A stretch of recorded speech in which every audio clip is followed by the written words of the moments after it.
Good morning, guys. This is channel from EZS, and I welcome you all in my channel. And this is a travelogue written by me on the topic of a real experience while I was traveling from my in-laws' house, from my parental house to in-laws' house. So there are so many experiences between this travel.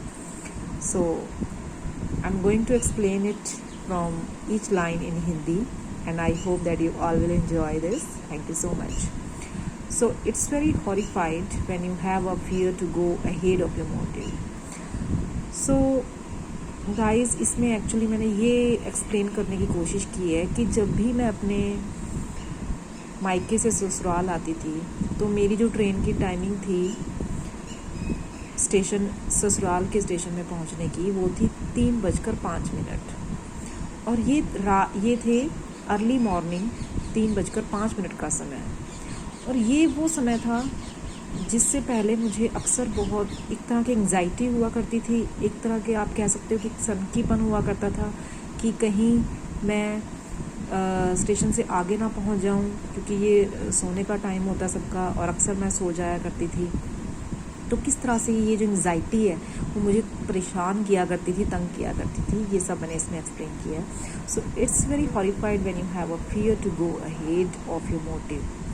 तो ये बहुत ही डरावना होता है guys, जब आप में एक डर होता है कि आपका जो मोटिव है आप उससे आगे ना चले जाओ। It's really seems strange, but specially when you are at the station and you are going to your house which is 400 kilometre far away.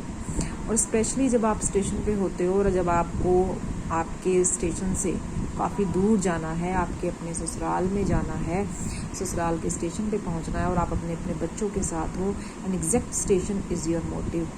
आपका जो एग्जैक्ट स्टेशन है वो आपका मोटिव है, but skipping of that station, the fear of this kind is really very interesting. और उसी station का skip हो जाना और उस स्टेशन से आगे पहुंच जाना, इस तरह का जो डर है ये बहुत ही इसमें इंटरेस्टिंग है।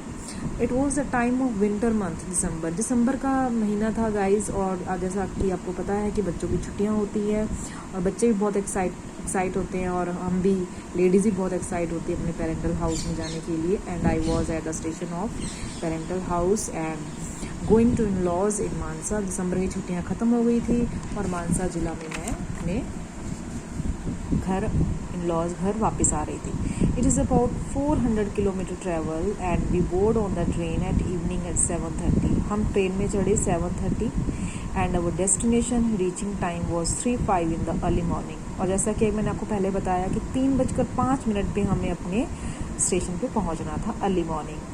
The compartment was of 3 tier, और ये जो कंपार्टमेंट था ये 3 tier कंपार्टमेंट था ट्रेन का, जो कि हमने पहले ही रिजर्व करवाया था।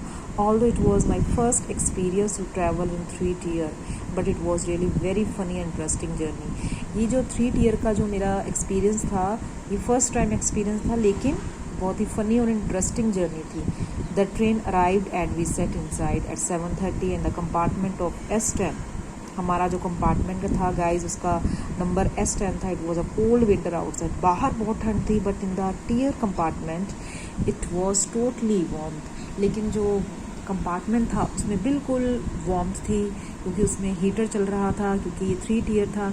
So we were feeling very uncomfortable being in our woollen attires, क्योंकि अब देखो मैं और मेरे दोनों बच्चे हम वूलन कपड़ों में थे और अंदर आके हमें काफ़ी अनकम्फर्टेबल फील होने लगा। And it was on the top of the seat, और हमारी जो सीट थी वो बिल्कुल ऊपर थी। Me and my daughter, top पे मैं और मेरी बेटी थे और उसके नीचे वाले सीट पे मेरा बेटा था। I was having a snacks in a big white box, और हम लोग एक स्नैक्स खा रहे थे एक बड़े वाइट बॉक्स में। एंड वी एम्प्टीड इट, हमने इसको खाकर खाली किया and try to sleep after enjoying for a while. और हमने इसको खाकर थोड़ी देर एंजॉय करने के बाद सोने की कोशिश किया। आफ्टर अ वाइल, थोड़ी देर बाद, 2 ladies were in front of my seat on the top. और थोड़ी देर बाद मैंने देखा कि मेरे बिल्कुल टॉप वाली जो मेरी सीट है उसके बिल्कुल सामने वाली जो दूसरी टॉप सीट है उस पर 2 लेडीज़ जो थी वो बैठी थी। बोथ वर सिस्टर्स, वो दोनों बहनें थी। One was of 16 years old, और एक जो थी वो बिल्कुल 16 साल की लग रही थी, and other was of married, जो दूसरी थी वो मैरिड थी, एंड सीम्ड 32 और मोर, और वो कम से कम 32 और इससे ज़्यादा की लग रही थी। तो इसके बाद गाइस देखो क्या हुआ, ये सब मैं आपको आगे एक्सप्लेन करूँगी, और ये देखने के लिए आप मेरा चैनल सब्सक्राइब कीजिए, और हम फिर मिलेंगे दोबारा इस कहानी को कंटिन्यू करते हुए। और guys, believe me, it's really very interesting. Thank you so much.